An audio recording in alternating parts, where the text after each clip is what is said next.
Good morning, everyone. It is Monday morning here in New York. Well, okay, it's Monday morning everywhere. Just not all of us are aware of it yet. Hope you don't mind. I've got the window open a bit here, letting some of the sunlight in. I think this is the first morning I've been able to just go with natural light in days. Today is the only day that it's not supposed to rain. So after a week of rain, I got another week of rain. Lucky.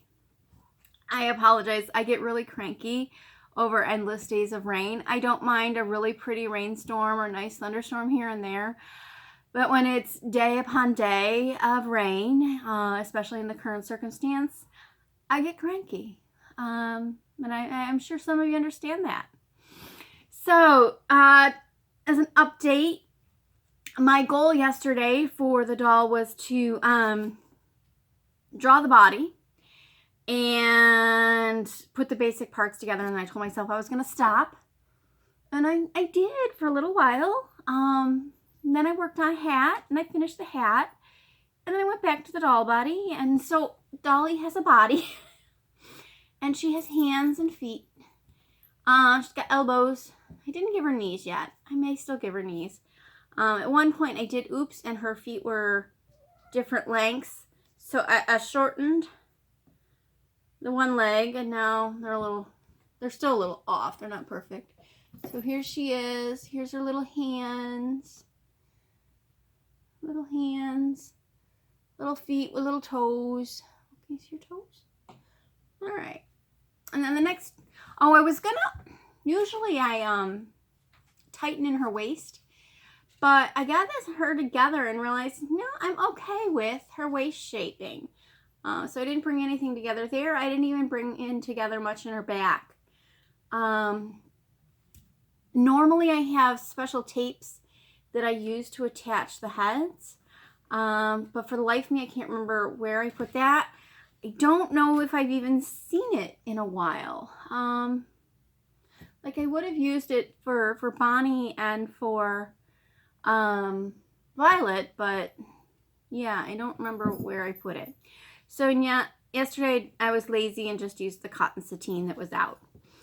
Worked fairly well. It's definitely more slippery than the other tapes. There was some fussing in getting her head just how I wanted her. I did the front, did the back, redid the front, and I'm pretty happy now, and she's on there pretty snug. If anything, she has a slight forward lean, which is better than her slight backward lean that we were at. So there she can sit with the girls. The next step will be figuring out where I put all of the patriotic fabrics. I remember I put them together. I think they're in one of these boxes. I have to go through and double check. I hope they're in one of these boxes because that'll make locating them fairly easy. But I know I've got some red and white stripes, some white on blue stars, and a few other pretty little things. I made a point to put them all together. I just don't remember which together spot they're at. You know how that goes. Okay. So this morning I have my first pile of millinery boxes out, ready to go for the postman. Not sure what time the postman actually comes through. I think it's late morning. You need to start paying better attention to that. I do know Miss Clara is quite displeased with the fact that I took her stool. There's a little stool that sits in front of the window so she can see out. Because God forbid she actually have to stand on her back feet and look out. That's a bit much, so she likes to stand up on the stool. So I took the stool out, took the boxes out. I came back, she saw the stool was gone. Oh, the not happiness. So I'll have to bring the stool back in. Okay, so today for Millinery Monday, I thought I would talk a little bit about bonnet anatomy. And I have two miniature bonnets here, doll scale. They're basically American Girl 18-inch doll size. This fits a doll a little bit better than this one, but this one's the more accurate in terms of shaping for what we wear. So I want to talk about the pieces and parts. I'm going to link below my anatomy of a bonnet post, which has this diagram and this diagram, okay? Just going to talk about the parts here. Okay, so I'm going to work through back to front. This very back part is what we call the tip. And then this whole part here is what we call the crown, okay? So if you compare it to a hat, the top of the crown is the tip, or the very back of the bonnet is the tip. And then the very back part is the crown. Sometimes there is going to be a transition point from the crown to the brim, and you can see them distinctly. Sometimes there's no transition point, okay? So it's generally this whole area is the crown. And then this area here, let me turn my hand around, here is the brim, okay? Now, cheek tabs. When we're talking cheek tabs, this is one of the areas that makes it very easy to see where a bonnet lands from the 40s through the 60s. In the 40s, you're going to have shorter, wider cheek tabs. As you get into the 50s, these cheek tabs are going to elongate and get thinner, and they have a twist to them, and that actually helps lock the bonnet here under your jawline. And then in the 60s, they're much leaner and they turn forward, okay? So if we look at these images here, you can see where the cheek tab is. I will bring it back in. So currently she's standing under the window where the stool would be. She's actually crying at the cloth eggs that I put in the window. I'll fix it, don't worry. Okay, so we have the tip, the crown, the brim, and the cheek tabs, okay? Now when it goes to decorating this piece, you're going to want to have it lined. Now the lining is what is going to basically protect you from your bonnet from you, similar to your whites on your dress. For the straw, it's also going to keep the straw from snagging your hair. Inside the brim, we'll go a facing and what's called a frill or a cap. And that could be silk or cotton net.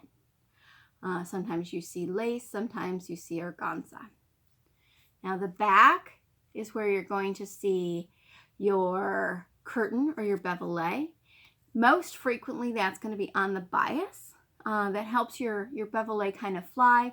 The other thing that helps your bevelet fly is the lining, which is a net lining.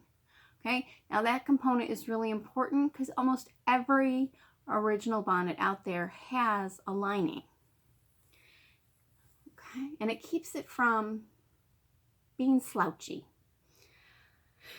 As I say that, I'm totally slouching myself. Let's see. And then, of course, you would have exterior decorations and interior decorations. I don't exactly have those on this one, but you can definitely see those in the illustrations here. All right.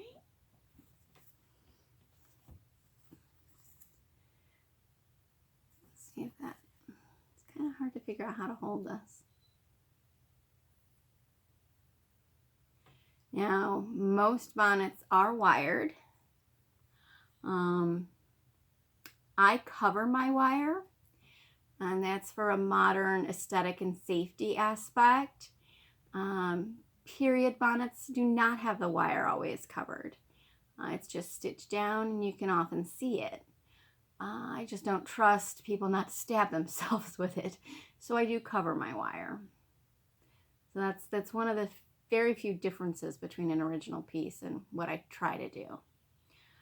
Okay, I'm realizing I'm going a little short on millinery here, so I thought I was going to be talking for 20 some odd minutes. Let me grab a piece.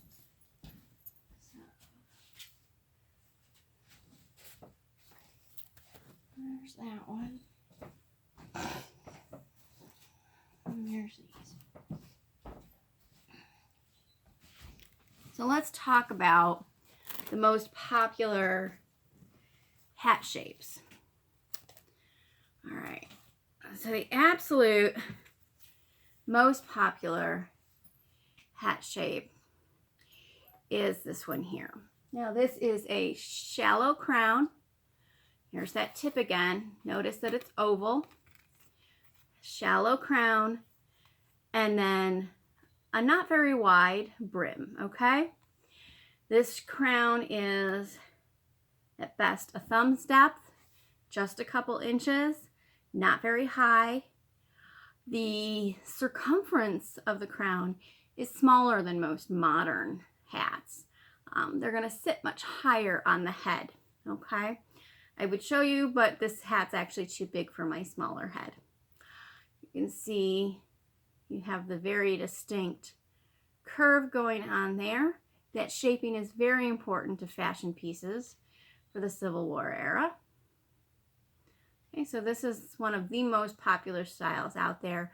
Fashionable. You're going to see this in Godey's illustrations and CDVs quite frequently. All right. Now this style, this just doesn't photograph very well. It wears much better. Let's see, there we go. Okay, so this is what I call a dome style. In the illustration in Godey's that's named, it's called a chapeau cloche. I hope I'm pronouncing that right. I did not take French in high school. Took it in primary, but then they canceled the program. So this hat is really neat because it's so well balanced. This shows up in photographs that are recreational. So families playing croquet, there's actually a photo where just about every member of the family has this style hat on, and it's decorated with ribbons coming down in really cute points all the way around the brim. I love the style. Okay. Switch these around. Both of those, by the way, are on Etsy right now. Here's the one that I just finished. Okay, so this is the Musketeer. If you ever hear me say I'm making a mouse, this is what I'm making. This is a distinctly different style hat. This is a high fashion hat. It has a very tall, tapered crown, okay, and a much narrower brim. But notice the brim is still shaped in that curve, okay? Now this hat almost always is decorated symmetrically in the front, and the decorations tend to go for height, okay? So that'll sit like this. These pieces, of course, I had mentioned how this is shown with points going around. This hat tends to be decorated symmetrically. This hat, on the other hand, shows up a couple different ways.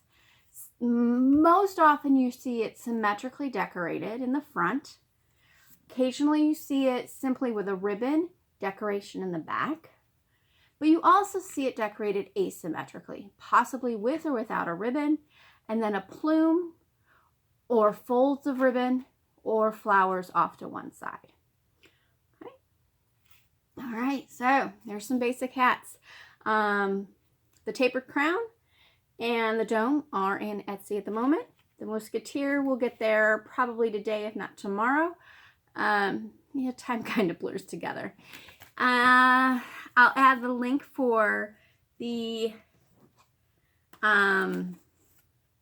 anatomy article that I put together.